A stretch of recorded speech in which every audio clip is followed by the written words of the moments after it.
L'ex-président zambien Rupia Banda est arrivé à N'Djamena. Il a été reçu en audience cet après-midi par le président de la République, Idriss Déby Itno. C'est parti depuis ce matin pour la Semaine nationale de l'arbre édition 2012. C'est la localité de Djarmaya qui a été retenue comme site de reboisement. Une opération lancée par le Premier ministre Emmanuel Nadingar. La question de la salubrité des marchés à Mille et Centrale ne cesse de préoccuper les autorités municipales. Une descente a été effectuée ce matin par le premier adjoint au maire de la ville de N'Djamena sur ceux de marché. Bienvenue à tous, bonsoir et bienvenue dans ce journal que nous ouvrons par un décret numéro 1423. Au terme de ce décret, M. Djimrangar Datnadjizo José est nommé directeur de cabinet civil du président de la République en remplacement de M. Gatangoulou, appelé à d'autres fonctions. Cela dit, le chef de l'État Idriss Déby Itno a accordé cet après-midi une audience à l'ex-président zambien Rupia Banda. C'est une visite de courtoisie que l'ancien chef de l'État zambien rend à son homologue en exercice, Idriss Déby Itno. Reportage Nassolo Djiti. L'homme qui a présidé aux destinées de la Zambie de 2008 à 2011 a toujours été un ami du Tchad. À ce titre, Rupia Banda a entretenu pendant sa présidence d'excellentes relations avec le président de la République, Idriss Déby Itno. L'audience que lui a accordée le chef de l'État ce samedi a duré 3 quarts d'heure et elle a été empreinte de cordialité. Cet entretien entre Idriss Déby Itno et Rupia Banda leur a permis de faire un large tour d'horizon des questions d'actualité et il se dégage une convergence de vues sur bien des dossiers. L'ancien président zambien entend d'ailleurs œuvrer au raffermissement des relations entre les deux pays n'ayant aucune façade maritime. Vous savez, le président Idriss Déby, c'est un président bien connu et apprécié dans le continent africain. Et le président Déby et moi, nous sommes des grands amis. Et je lui ai promis que je passerai le voir. Et là, nous sommes venus le voir, discuter avec lui. Dans quel cadre nous pouvons aider et appuyer le Tchad dans son élan de développement. Nous sommes vraiment impressionnés par ce que nous découvrons ici aujourd'hui au Tchad. Le pays est en train de se développer très rapidement. Et nous vous souhaitons bonne chance. Wish you good luck. À l'issue de l'entretien, l'ancien président zambien, Rupia Banda, a promis être un digne ambassadeur du Tchad, un pays qui a amorcé son décollage socio-économique et dont le président de la République entend le hisser au rang des pays émergents d'ici à 2025. Semaine nationale de l'arbre, le coup d'envoi a été donné ce matin par le Premier ministre Emmanuel Nadingar. Le site retenu cette année est la localité de Djarmaya, située au nord de N'Djamena. La mobilisation a été détaillée ce matin, n'est-ce pas, Adef Ahmad Benrahma? La localité de Djarmaya a été retenue pour le lancement officiel de la Semaine nationale de l'arbre édition 2012. La mobilisation est à la dimension de l'événement. Outre les techniciens du ministère de l'Environnement, les habitants de la localité, des membres des associations qui mesurent l'impérieuse nécessité de contribuer à la lutte contre l'avancée du désert, se sont fortement mobilisés pour donner un éclat particulier à l'événement. Des membres du gouvernement, des présidents des grandes institutions, les corps diplomatiques et bien d'autres personnalités ont honoré de leur présence la cérémonie. C'est le Premier ministre chef du gouvernement, Emmanuel Nadingar, représentant le président de la République, qui a lancé officiellement la Semaine nationale de l'arbre. L'acte de la mise en terre des plants constitués des espèces forestières et fruitières a été suivi par les personnalités précitées et toute l'assistance. Après le lancement officiel sur ces sites de 6 hectares, le ministre de l'Environnement a situé les innovations de l'édition 2012 et la nécessité de préserver l'écosystème. Nous avons depuis toujours aux alentours de N'Djamena organisé des éditions. Parfois, juste après la cérémonie, les enfants viennent enlever les plants, aller s'en servir. Et c'est des éditions inutiles qui n'ont jamais donné de résultats. Mais cette fois-ci, nous avons choisi un site en zone rurale Nous allons confier ces sites, la gestion de ces sites aux villageois eux-mêmes. Pour le ministre Mohamed Béchir Okormi, des dispositions nécessaires sont prises pour que les actions entreprises produisent des résultats escomptés. Nous allons quand même apporter notre appui, d'abord technique et parfois financier, pour pouvoir améliorer, parce que cette édition pour nous est un défi. Nous avons fait des investissements, nous avons clôturé pour protéger les plants contre les animaux. Nous avons fait un forage qui produit 20 mètres cubes heure. Comme l'a si bien rappelé le chef du département de l'environnement, chaque citoyen doit durant cette semaine et même au-delà planter au moins un arbre. Les slogans « Les espaces verts appartiennent à nous tous, protégeons-les » est aussi et surtout un message fort.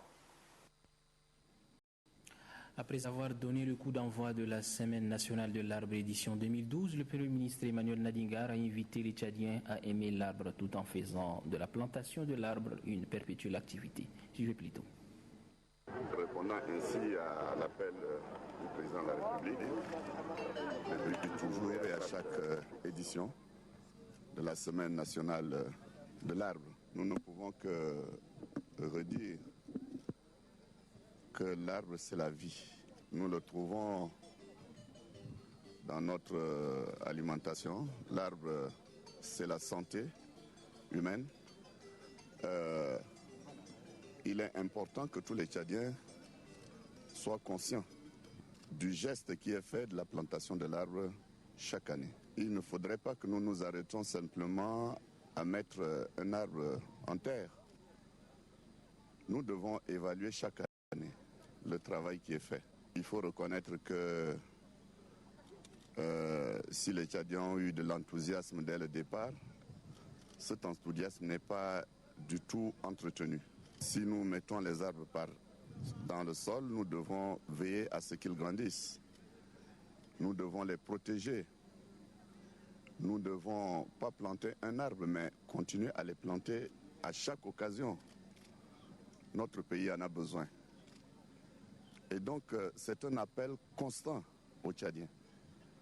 Et je rappelle ici, une fois de plus, cet appel du chef de l'État à toute la population pour la plantation de l'arbre. La plantation de l'arbre, la protection de l'arbre. Nous avons tous la mission de sensibiliser autour de nous pour que chacun prenne conscience et aime l'arbre. Parce qu'il faut dire aussi que nous devons aimer l'arbre comme nous aimons la vie. En prélude à la Semaine nationale de l'arbre, le ministère de l'Environnement et des Ressources halieutiques a organisé hier une soirée culturelle au centre Don Bosco, une soirée qui vise à inculquer dans l'esprit des enfants l'importance de l'arbre dans la vie des hommes. Des précisions avec Kadnoua Théophile. Faire savoir aux plus jeunes l'utilité de l'arbre dans l'équilibre de l'environnement et aux conditions climatiques, c'est l'objet de cette manifestation culturelle organisée par le ministère de l'Environnement et des Ressources halieutiques.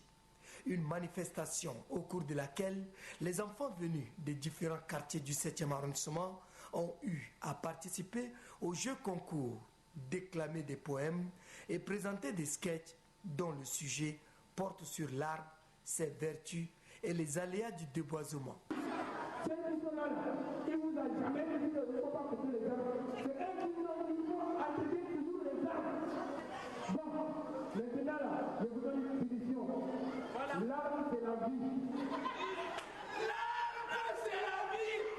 Le directeur adjoint de la planification du ministère de l'Environnement et des Ressources halieutiques affirme que la Semaine nationale de l'arbre ne peut avoir son sens que lorsque toutes les catégories d'âge sont impliquées, notamment les enfants pour qui le thème est consacré. Si le désert nous chasse, il nous chasse pour tout de bon. On n'aura plus de terre pour habiter. Nous sommes en train de faire un effort pour que demain, vous, nos enfants, vous ayez de l'ombre, vous ayez des terres pour pouvoir pouvoir habiter. Cette soirée culturelle, organisée en prélude à la Semaine nationale de l'arbre, a été également agrémentée par des groupes de danse animés par des jeunes.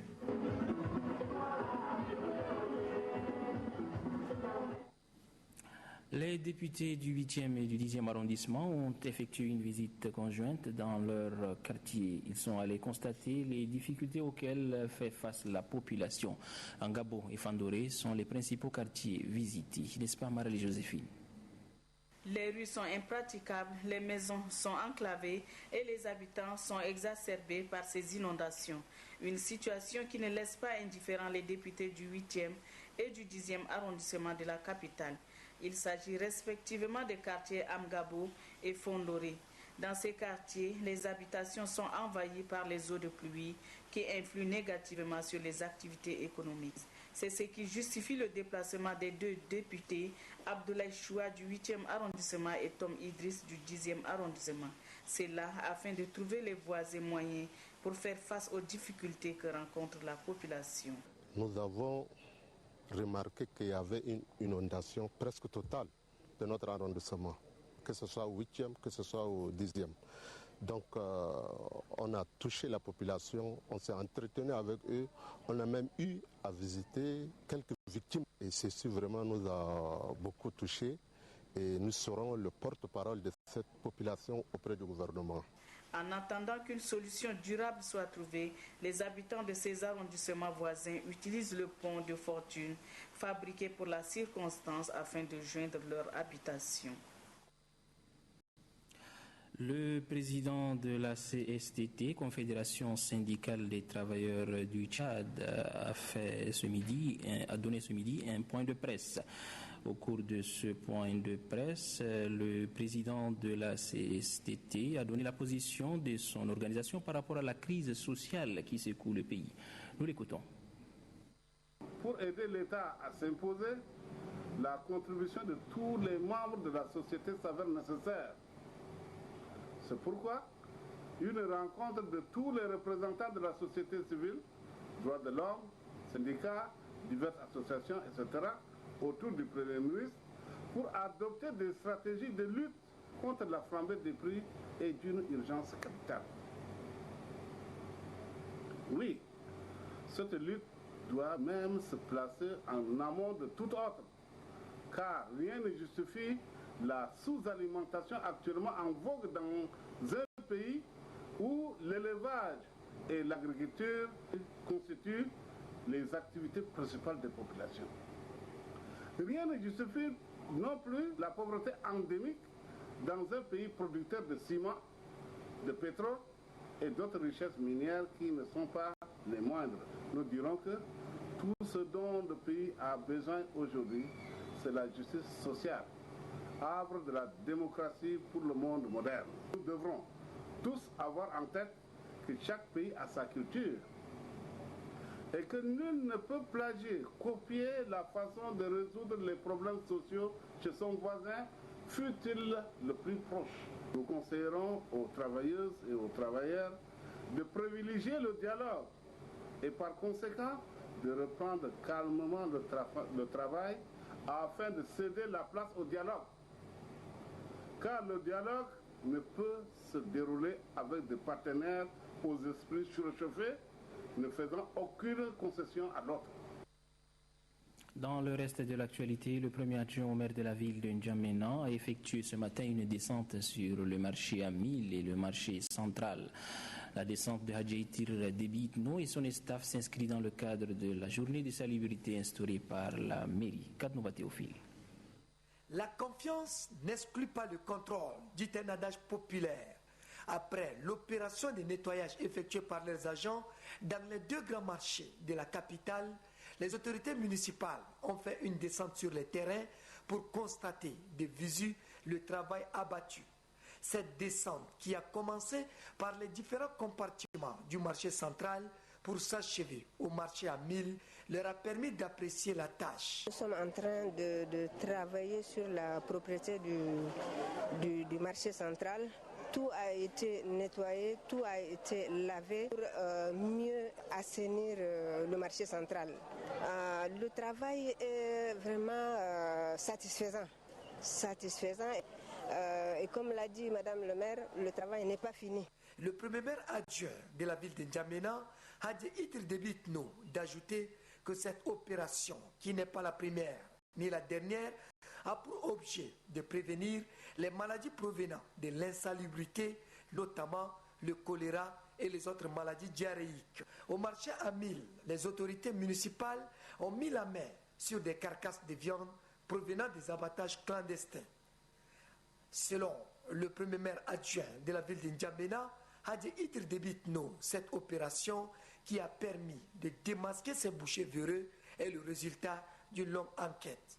Une enquête dont elle est la principale actrice. Les carcasses de viande d'origine douteuse ont été incinérées à la décharge de Toukra. Après un mois de formation, les responsables du ballet Warakassa ont organisé une cérémonie de restitution, occasion pour les jeunes du dit ballet de mettre en valeur leur formation en interprétant différentes danses et chorégraphies. C'était hier au centre Don Bosco, Nubadumbaï Talomadi. On peut tout perdre, mais garder sa culture. C'est cette pensée qui a conduit le député Kosmad Merci du département de Kou-Est à créer le ballet départemental Warakassa. Warakassa qui veut dire épervier rouge dans l'une des langues du Logone oriental. Kosmad Merci a assigné à ce jeune ballet la mission de sauvegarde et de la valorisation des acquis traditionnels. En formation depuis un mois à N'Djamena, le nouveau-né de ballet Warakassa a fait une restitution des différentes danses et chorégraphies apprises.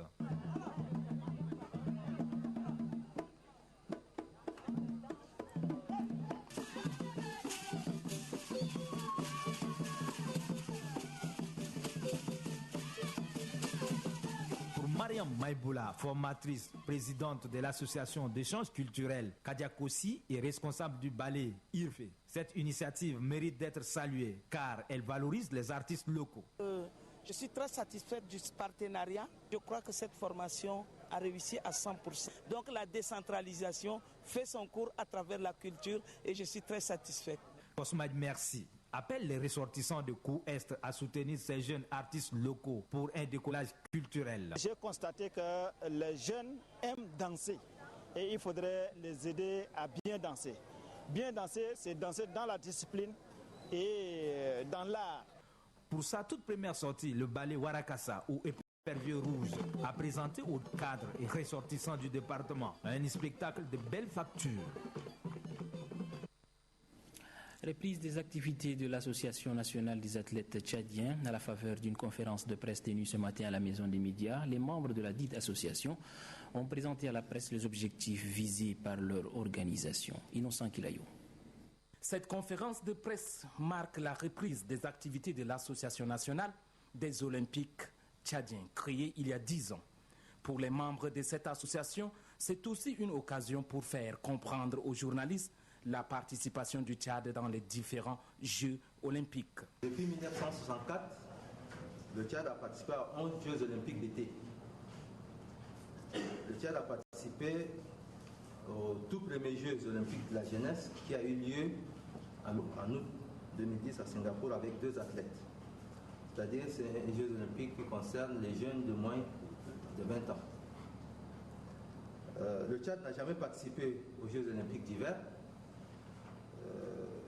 Le Tchad n'a jamais pris part aux Jeux paralympiques, c'est-à-dire les handicapés, et nous n'avons jamais remporté une médaille.